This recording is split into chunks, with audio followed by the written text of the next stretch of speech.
In a last-minute move that will likely further worsen tensions between China and the US, outgoing Secretary of State Mike Pompeo tweeted that Beijing's treatment of Uighur Muslims amounted to genocide and crimes against humanity. These acts are an affront to the Chinese people and to civilized nations everywhere. The People's Republic of China and the CCP must be held to account.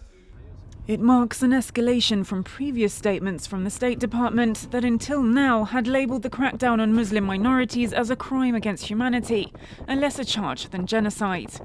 Incoming President Joe Biden also described the events in Xinjiang as genocide last year, and the incoming administration isn't wavering. Secretary Pompeo designated the Chinese Communist Party as having engaged in genocide regarding the Uighur Muslim population. Do you agree with that designation? That would be my judgment as well.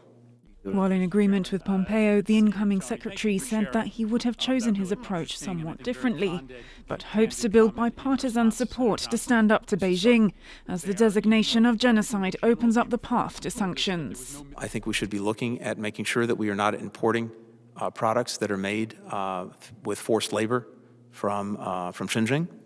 That's one such thing. We need to make sure that we're also not exporting technologies and tools that could be used to further their repression.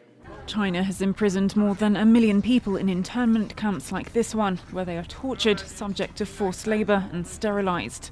They must attend classes aimed at fostering loyalty to the Chinese Communist Party and convince them to abandon their Muslim culture.